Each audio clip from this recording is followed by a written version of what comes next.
नमस्कार। Colonel Ajay, CEO Ajay astro money group first global astro finance digital channel से आपसे मुखातिब होता हूं। आज 11 अगस्त सन 2026। दोस्तों, कॉटन कॉम्प्लेक्स या cotton seed oil, cotton seed oil cake, सूती यान, इन सभी पर अपडेट देने वाला देश दुनिया का पहला चैनल है। दोस्तों, बताते हुए बड़ा हर्ष होता है कि आज आपने कॉटन कॉम्प्लेक्स में नंबर 1 चैनल का जो आपने खिताब दिया है, मैं अपनी पूरी टीम की तरफ से आपको तहे दिल से धन्यवाद के प्रेषित करता हूं, शुक्रिया अदा करता हूं। आज के इस एपिसोड में हम चर्चा करेंगे चाइना के कॉटन यान के बाजार के बारे में। पूरा शो महत्वपूर्ण है, पूरा शो सुने, देखें, समझें, पसंद आए लाइक कीजिएगा, शेयर कीजिएगा। और कोई भी कॉटन मार्केट की विशेष अग्रिम रिसर्च रिपोर्ट के लिए आप संपर्क कर सकते हैं, जो कि सहज राशि अदा करने पर उपलब्ध होगी। जानिए रिपोर्ट विस्तार से।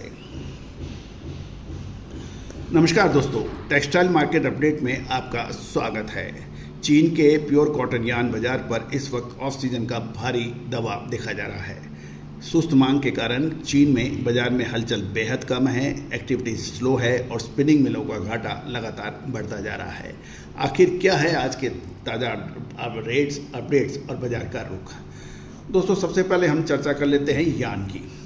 सबसे पहले बात करते हैं कीमतों की। 7 अगस्त तक के आंकड़ों के मुताबिक शेडोंग में 21S ring spun pure cotton yarn spot कीमतें 23,300 RMB प्रति टन थी और 32S यान की कीमत 24,675 RMB प्रति टन के पर स्थिर बनी हुई थी।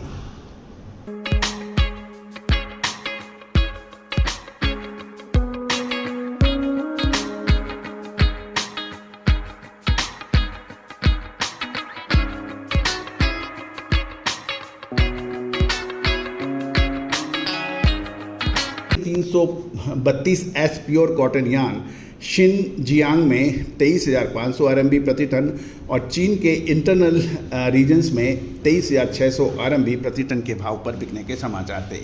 कच्चे माल के दाम बढ़ने के बावजूद ज़्यादातर टेक्सटाइल मिल चीन की यान के रेट स्थिर रखे हुए हैं। फिलहाल नया स्टॉक खरीदने में अलर्ट यानी सतर्कता चीनी मिलें कर रही हैं। उनका पूरा फोकस अपनी पुरानी इन्वेंट्री को एडजस्ट करने पर लगा हुआ है। यदि हम वीविंग इंडस्ट्री की बात करें और ऑर्डर्स की बात करें यानी तो उसके ऊपर भी एक महत्वपूर्ण अपडेट है। डाउनस्ट्रीम वीविंग उद्योग चाइना में भारी सुस्ती देखी जा रही है।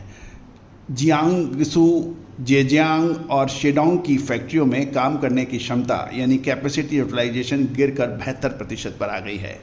गवांगडोंग के फोशान शहर में तो अस्थायी तौर पर घटकर मात्र 20% रह गई है। बाजार में बड़े ऑर्डर्स पूरी तरह से नदारद हैं और ख़रीदारी केवल छोटे या बहुत ज़रूरी ऑर्डर्स तक ही चीन में सीमित हो गए हैं।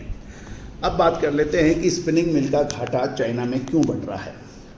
खबर ये निकल के आ रही है कि इस पूरी स्थिति पर सबसे एडवर्स यानी सबसे बुरा असर चाइना के स्पिनिंग मिलों के मार्जिन पर पड़ा है और 6 अगस्त तक के जो डाटा चाइना से उपलब्ध हुए हैं उसके मुताबिक शिनजियांग के स्पिनिंग मार्जिन गिरकर 391.93 RMB प्रति टन हो गया है। चीन के इंटरनल रीजन्स में यानी अंदरूनी इलाके में घाटा बढ़कर 1753.13 RMB प्रति टन तक पहुंच चुका है। बिक्री न होने के कारण भारी स्टॉक जमा होने की वजह से खासकर मीडियम और हाई काउंट यान बनाने वाली कंपनियों पर ऑपरेशनल कॉस्ट का दबाव काफ़ी बढ़ता जा रहा है। शुद्धता ऐसी जो हर घर की पसंद बने। सुधा महेश ठक्कर, हल्दी के विश्वसनीय निर्यातक। आज ही संपर्क करें। अब बाजार के सिग्नल्स के ऊपर बात कर रखते हैं, आउटलुक की बात कर लेते हैं। अब सवाल यह है कि आगे क्या हो सकता है। बाजार को इस वक्त मिले जुले संकेत मिल रहे हैं। एक तरफ शिनजियांग में अत्यधिक टेम्परेचर यानी तापमान के कारण कपास की नई फसल को नुकसान पहुंचने की आशंका जताई जा रही है, जिससे कीमतों को थोड़ा सपोर्ट मिला है। वहीं दूसरी ओर चाइनीज गवर्नमेंट द्वारा रिजर्व कॉटन की लगातार बिक्री से सप्लाई की जो शॉर्टेज की डर था वो डर दूर हो रहा है।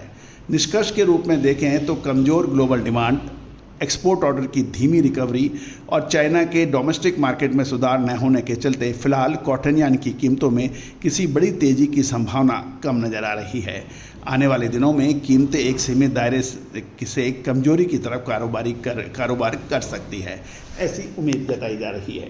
दोस्तों, कॉटन कॉम्प्लेक्स यानी ये सफ़ेद सोना हमेशा से ही बाज़ार की वॉलेटिलिटी को आकर्षित करता है और बताते हुए बड़ी खुशी और गर्व महसूस होता है कि आज दुनिया का कॉटन टेक्सटाइल कंपनी में, या आप जिनर हैं, स्पिनर हैं या वीवर हैं, या फिर कॉटन यार्न मैन्युफैक्चरर हैं, स्पिनर हैं, आज आप हमारा चैनल देखना अनिवार्य हो गया है। दोस्तों, ये जीत हमारी नहीं है, आप सबकी है, क्योंकि आपके इस प्यार और सहयोग से हमारा चैनल लगातार बढ़ता जा रहा है। कोई भी विशेष अग्रिम रिसर्च रिपोर्ट के लिए आप संपर्क कर सकते हैं, नंबर स्क्रीन पे दिए हुए हैं। All the very best, good luck, happy trading. साल 2026 में लाल मिर्च, हल्दी और धनिये में तेजी के बाद क्या अब जीरे की बारी? साल 2023 के अंदर हमारा ऐतिहासिक तेजी और फिर मंदी का अग्रिम अनुमान सही साबित हुआ था। Now at a decisive moment. Contact for Spot Market Special Research Report. मसाले, खुशबू और प्योर झांझ, टेस्ट से भर दे हर जुबां पे स्वाद। एवरीडे मसाले, देश का स्वाद। Every day, every